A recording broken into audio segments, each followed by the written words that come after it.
Hi, this is Kyle. I'm the owner of CrossFit City Limits. I want to build off of what we were talking about in the last video. If you haven't seen it yet, go ahead and go back one and go check it out because we're going to build off of what we talked about last time about bracing a neutral spine position and getting our joints nice and stable, learning how to stand, and then using all of that to develop our squat, our push-up, and our jump, and then using those three movements as the foundation for everything else we do.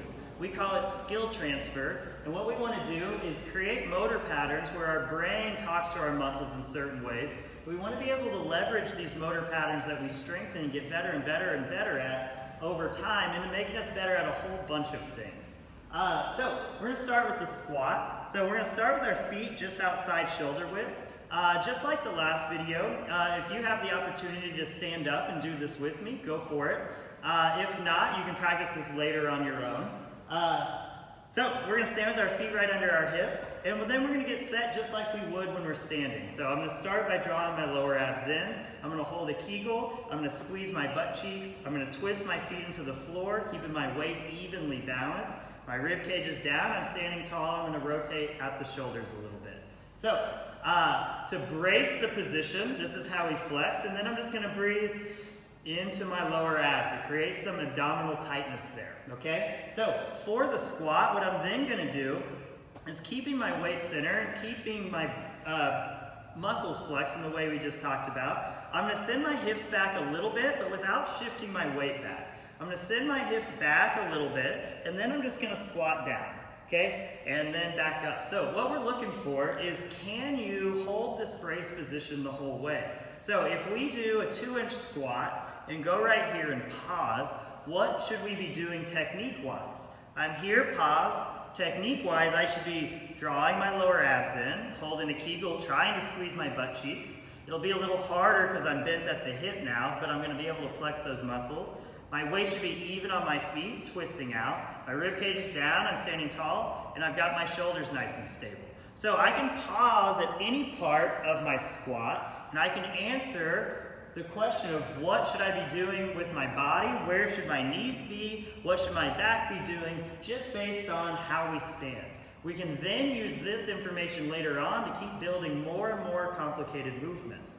So for the squat, what we're looking for is for you to squat as low as you can with your mobility. So I want to squat as low as I can before I go too low and my back starts to round. So I'm going to go as low as my technique will allow, and then over time, as we work on your ankles and your hips and your lower back and all the flexibility and range of motion that comes with this, we'll develop your squat to get lower and lower and lower in perfect positions. So for the squat, one more time, we're going to get nice and tight with everything. Our feet are going to stay nice and even. We're going to send our hips back without shifting weight around, and then we're just going to squat down. So that's the squat. For the push-up now, we're basically going to do the exact same thing, except it's not with lower body, now it's upper body. So what I'm going to do is I'm going to start with my hands right on the ground. In here, we like to do our push-ups a little narrower than most people. That way we can bias the tricep. The tricep's a muscle that we can really use to carry over to a lot of other things. So we'll do push-ups in different positions, but for the most part, we're going to have our hands directly under our shoulders as we get set up here. So my first thing is I don't want that shoulder pushed forward in its socket. I want it to be nice and stable. So what I'm going to do is let that shoulder just kind of drop to the back of its socket.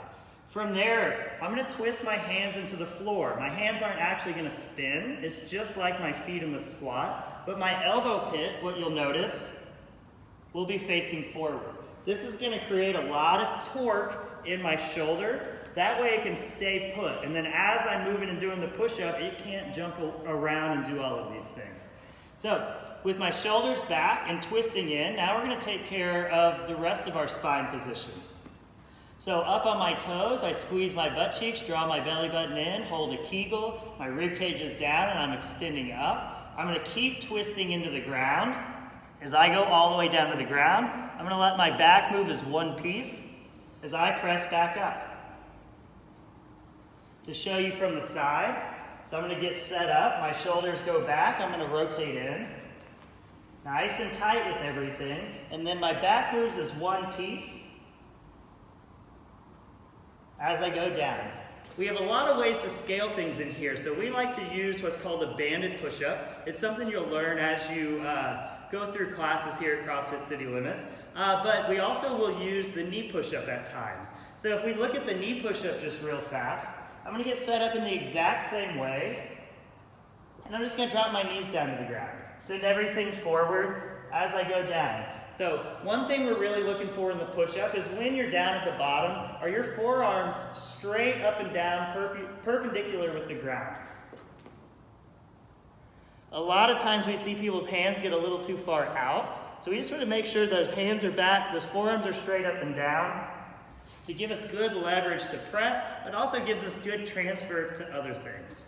All right, so next is the jump. So for jumping, we keep it really simple here. We know there's a lot of different variations of jumping, but this is the one type of jump that we use that will then stem into everything else.